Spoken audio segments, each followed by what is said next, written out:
Welcome back to Pure Prison, everybody. So the theme song of the day, as we all know, I started it out with the Gavin DeGraw song. That's right. I was on my way to boot camp.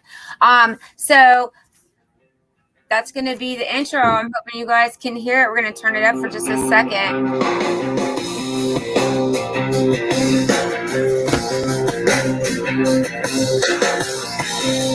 I don't need to be anything other than a prison guard son. I don't need to be anything other. So I love this song. I was talking about it this morning, and you know what? I've got an awesome guest tonight. His name is Brandon, and he's doing his thing too. He doesn't need to be anything other than what he's being, and it is being awesome. So I'm going to go ahead and bring him in. He's going to tell us some stuff that he's been involved in. When I tell you it is amazing, it is amazing. So here he comes. Boom. What's up? How are you tonight? I'm doing good, Shy. How you doing? I'm so excited to have you on. I'm doing great. Thank you for asking. I mean, now, I just want to jump right in. You are blowing my mind, okay? Go ahead and tell the audience who you are and pretty much why you're here. I'm going to go ahead and put a little bit of that on the background, too. Go ahead. Yeah.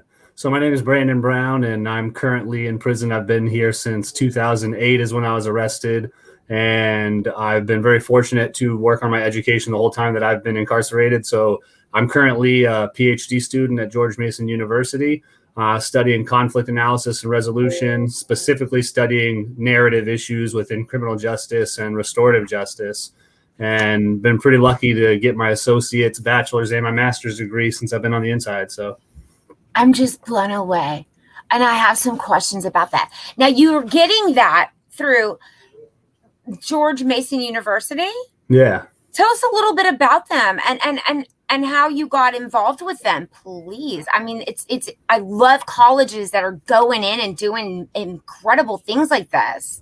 Yeah, absolutely. I think I'm very lucky because George Mason was willing to roll the dice with me, I'd say. And essentially, when I decided I wanted to pursue graduate school, I basically just wrote letters and sent them to 10 universities that I really would like to study at and just explained my situation. You know, I'm in prison. I've been here for a while and wanting to continue my education. And a really amazing person at George Mason got back to me and said, you know, let me see if I can advocate for you and go through the application process. And I went through the process, you know, just like any other person would, and made them very aware of my circumstances, that I'd have to do it completely online. And, you know, went through it. They accepted me. I was the first incarcerated person that they accepted at the school. And also the first, I was also. Say that one more time. The very first one? Yeah, the first incarcerated person that they had at the School for Conflict Analysis and Resolution at George Mason. Yeah. And whoa, what a perspective you're going to have.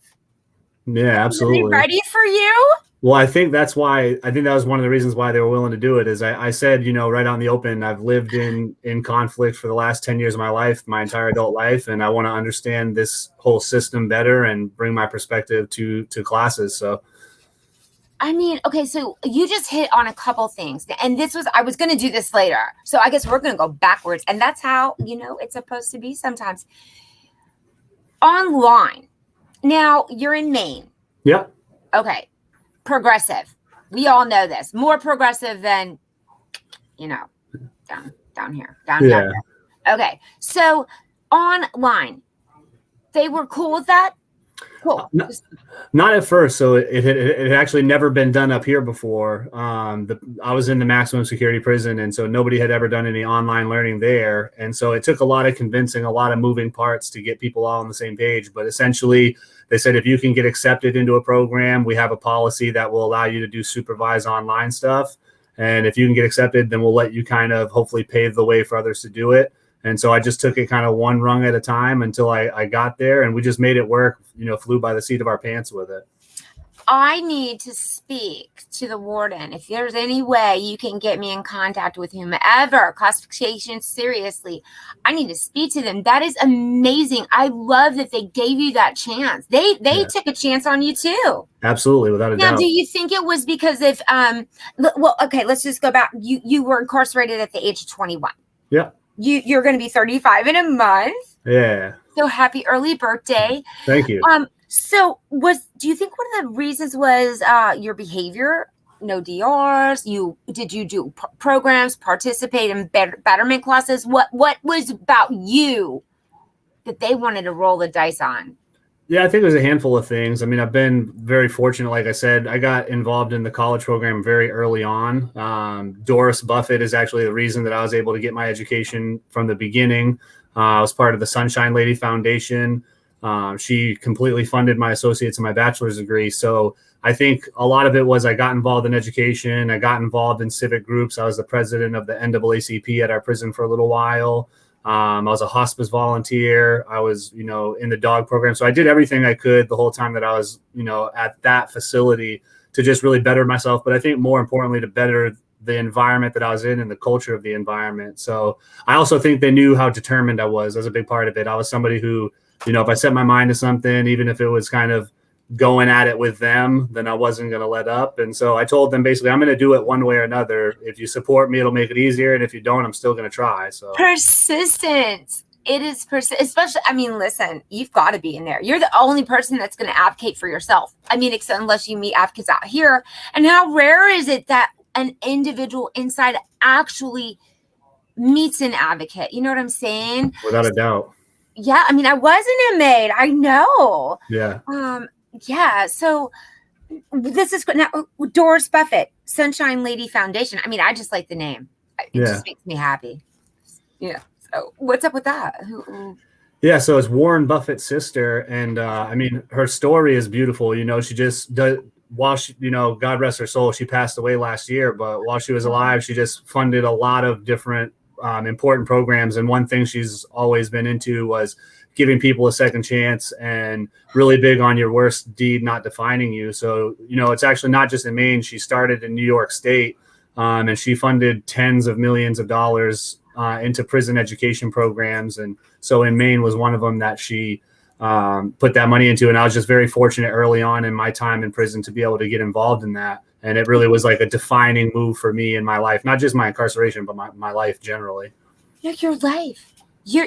My God. You're getting your PhD.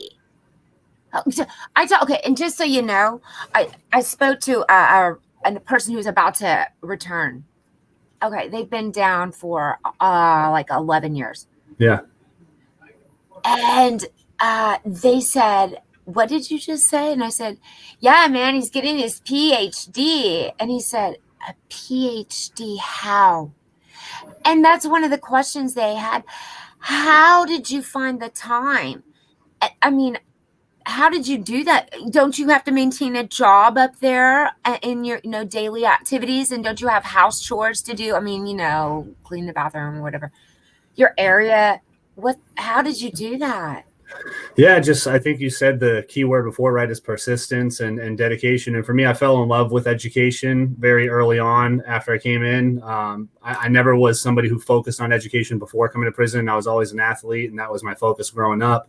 And I think coming in here, searching and grabbing at things to, make my life meaningful, education was that thing. So I really, when I finished my bachelor's degree, I realized if I don't have education, I'm not sure what I'll do. I don't know what I'll spend my time with. So for me, it was just I'm going to continue to pursue this no matter what, because for me, what I'm studying, I want to make a difference in the system, right? I want to basically be somebody who unites people, really similar to what you're doing, educates people about the truth about mass incarceration and unites people to work together to end these vicious cycles that we see so often. And so for me, it was just I got to dedicate my life to this on the inside and find the time for it. And I just created a schedule around my studies and got everything else done as well.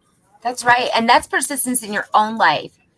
Taking control, taking responsibility. I don't know what you did. I usually don't, unless it's advertised. I don't know. All I know is that it's been a doggone long time. Yeah. You've been in there. Now, being away from technology, because this is a big thing about Florida prisons that we deal with. I know they deal with it all over the nation also, because I talked to so many people. Technology, how'd you feel? It was tough. For me, it was mostly the nerves that got to me, because when I started school, it had never been done before up here. I was actually the first person in the state of Maine to get a graduate education while I was still in prison.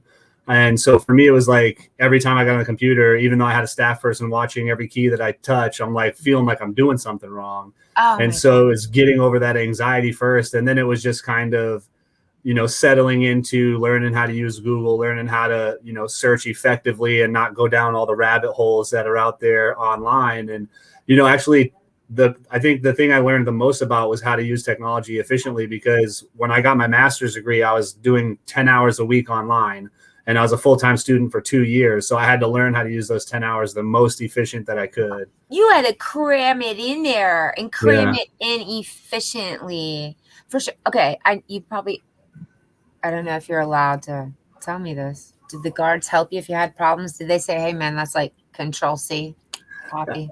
I worked with the education staff, so they did show me the shortcuts on how to do, some of the Control-Cs and Control-Vs. And I got really lucky that, the education department in the prison I was in really wanted to make some strides, continuing in the legacy of Doris Buffett. So I had access to be able to print all my school articles and, my Blackboard discussions so that I could take them back to my cell. And what I would do is between 11 and 3 o'clock at night, I would type all my work on a word processor that I was allowed to use, and then come copy and paste it all online. And so, they made a lot of effort to make it possible. But, for the most part, it was on me to figure out how to use everything that I had available to me, because there was a lot of obstacles too. This isn't going to sound like you'll know what I'm talking about. Just as, there was maybe 5 people who really supported me, there was 50 who wanted to see me fail. And so, it's about making sure that I did everything that I had to do just not to fail, because I didn't want to give them that satisfaction. I love it. I don't want to be anything but who I'm supposed to be, who I'm trying to be, man.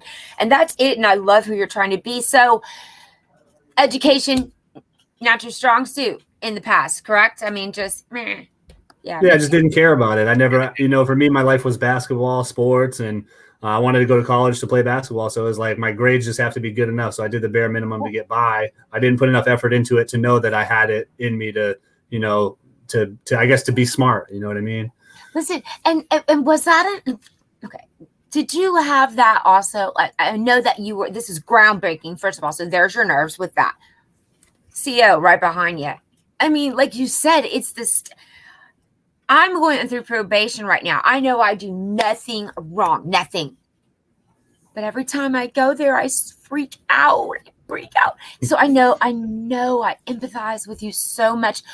Now, but did you have self-confidence issues, like overall, like, man, just did that hit you?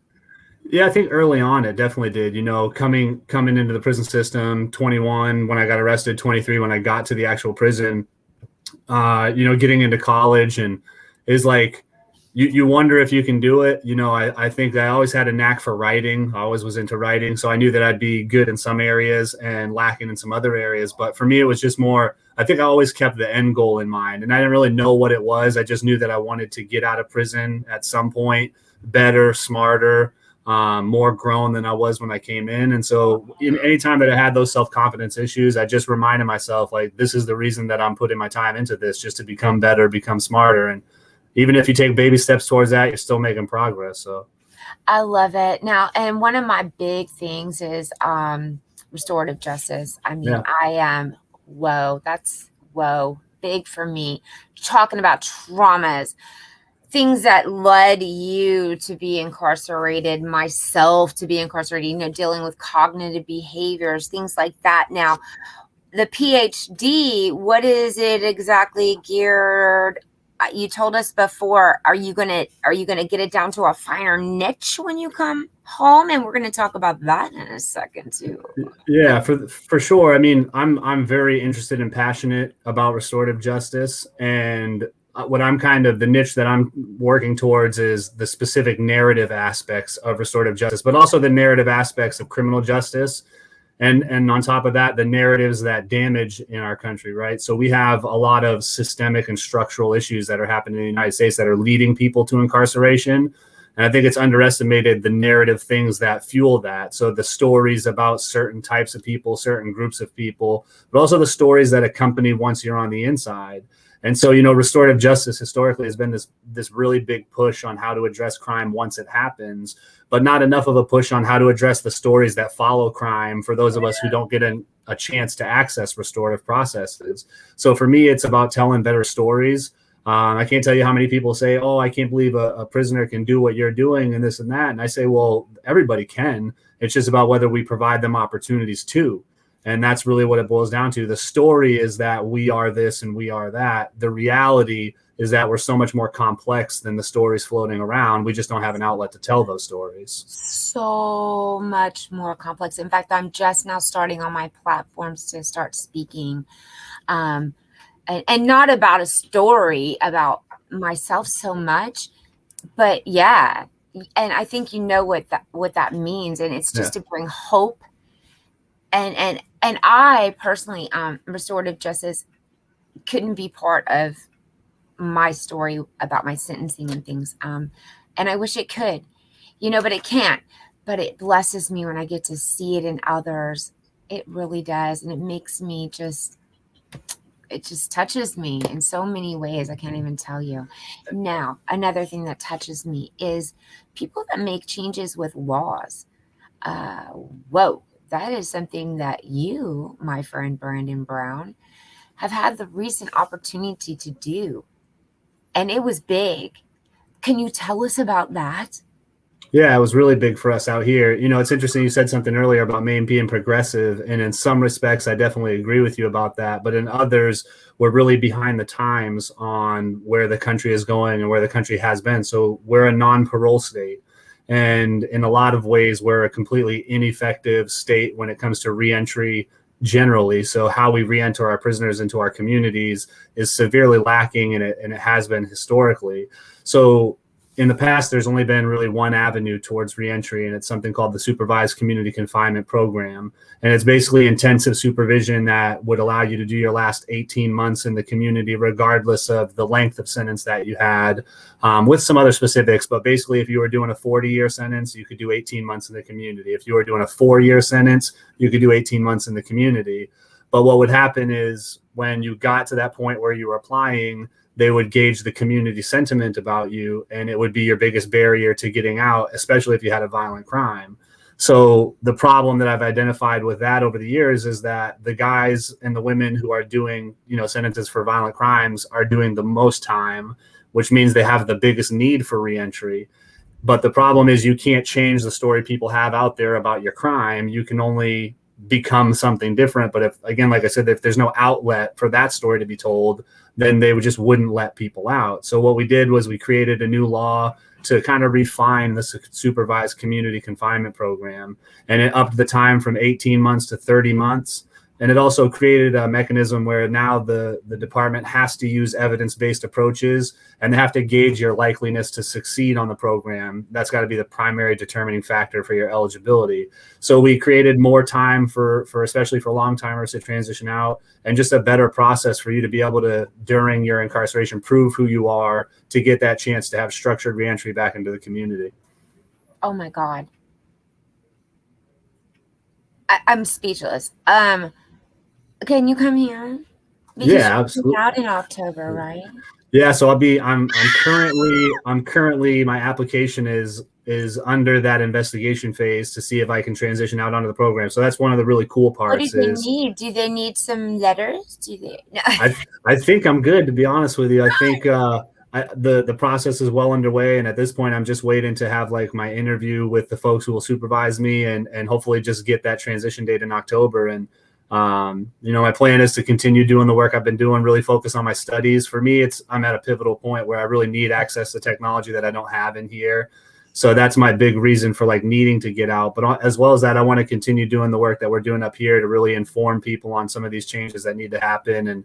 And also, more importantly, just create, communities of people who have been incarcerated to support one another, not just in those transitions and that reentry, but even further down the line, like 10 years, 20 years afterwards. And that's beautiful. Whoa. I was about to jump in there, and then I had to halt 20 years after. And that's where we come in as numbers and in our community and that ripple effect and all these people, because I always say it, we have the numbers. Yeah. We have them. And that's beautiful to keep it going. And, I like that the long timers are getting a chance to be in a transitional period longer. And I will say this, not because I did any amount that was long. I mean, I did a long time, but not that long. But I know a lot of people who have done 20, 30 years. And holy Moses, it's hard. For sure. It's really hard. And especially if you're older. Yeah. Whoa. I mean, it is a battle. It is a struggle. And I love this. Now, is there a name? Was there a name of it, though? Was there a law? What is it? What was it called? Yeah. So oh man, you're going to put me on the spot. I can tell you the name of the actual bill. You better Google or something. And I'm so proud of you, though. I mean, just as a re-entering person into society, I just want to say thank you. That is, even though it wasn't my state, it's going to be. Listen, we have life without parole here, and it's unconstitutional in the state of Florida. And I'm wondering, I can't be the only one thinking this. What's wrong? Yeah, it's crazy. I mean, the life without parole thing is such an interesting conversation because you're right. It is absolutely unconstitutional because it just throws human beings away. But at the end of the day, what people fail to realize is that anybody can change, and anybody who's ever done any type of wrong wants that opportunity to change.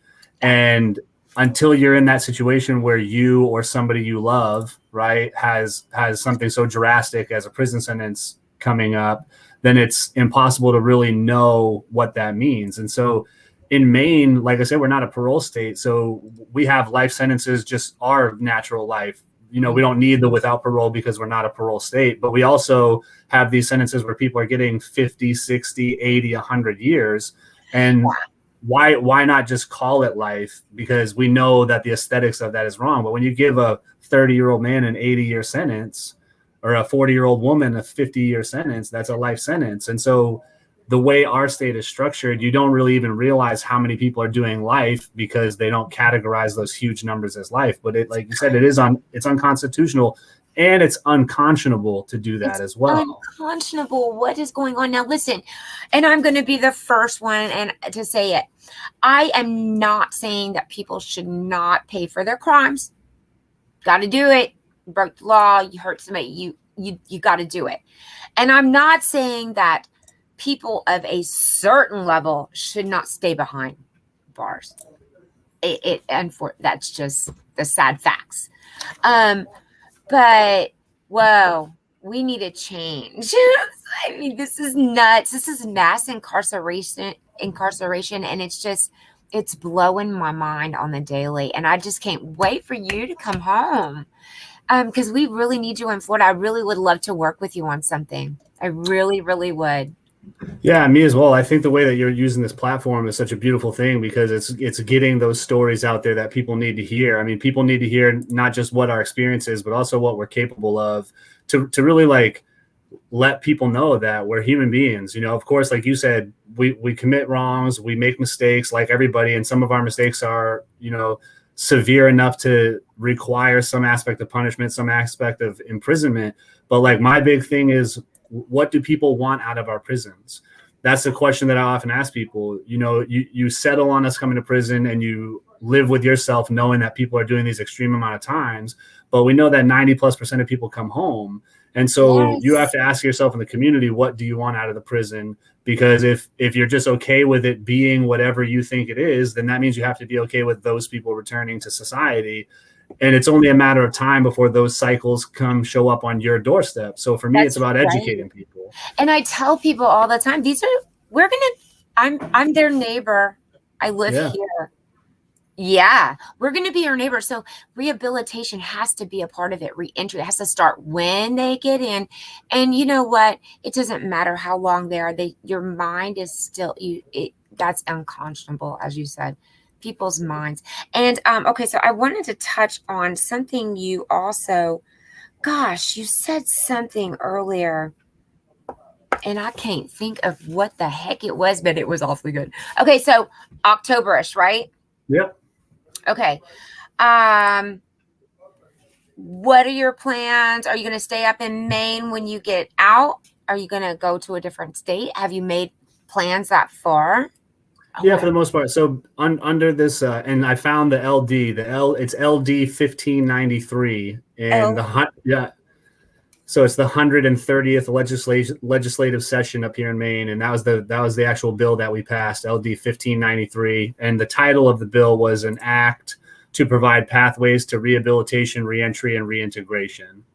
Man, I love it. Yeah. All those words are just such melodies to my little tiny ears. And it's such a new thing because this is new for me. You know, I was just a resident for so long. I remember what it was you were talking about. I know that you said, you need technology. What kind of technology are you lacking right now? Most of it is just the amount of access that I can get. Okay. So having unrestricted internet access, for instance, when I'm moving towards so I'm a PhD student right now, and next year I'll be a PhD candidate, but I have to take a big test before I can make that transition. And so I really need unlimited access to the internet to be able to do my research, find the resources that I need. But even beyond that, right now I pay just extreme amounts of money on the phone. All the money that I have goes to the phone to be able to talk to my classmates, talk to my teachers. My family actually helps me with my education a lot. Sometimes if I can't get online, they check my email for me, tell me if I have assignments due, stuff like that. And so I'm paying, hundreds and hundreds of dollars a month on the phone. When I transition out in the community, I can pay $100 a month for unlimited everything, unlimited access to text messaging, video calls, phone. So for me, it's really about having that unlimited access to reach out to my school, my advisors, my classmates, do the research I need to do. And then the bigger thing is peace and comfort, right? The amount of work that I'm doing right now, obviously I'm still locked up. So it's not a physically comfortable place. It's not a quiet place. It's not a clean place. And those are the kind of the mindsets you need to be able to do, schoolwork at really any level, but definitely as you progress through the graduate education, it becomes even more important. So for me, it's just about having that peace of mind, that good, comfortable environment with internet and phone, and just be able to kind of like really hunker down and just focus on my studies. Yeah, hunker down and focus. I get it. Listen, man, kudos. Yeah, appreciate it. I'm telling you, I couldn't have done it in there. I would have gone batch. For sure. Yeah. I couldn't have done it. But props. Well, you do, you find a way. And I think, to be honest with you, Shai, you could have done it if you would put your mind to it. it's one of those things that one of the beautiful things about the College Behind Bars film is that and I know we haven't really talked about that, but it's something that, I do some work with the people that have created that film and that promote that film. And I remember when I watched it, I was in the first semester of my master's degree program, and I realized the stories that these people are telling in that film, they are my story. And it's men and it's women and it's people of different ages and different races and ethnicities. But the story they're telling of dedicating themselves to education, it was like as if I was talking to myself in the mirror when I was watching that. Listen, now, have they shown me that in prison? I might have. Because Shanta Montgomery was one of my very first guests. And you know what? Let's give a shout out to Priscilla Burns-Thompson. Absolutely.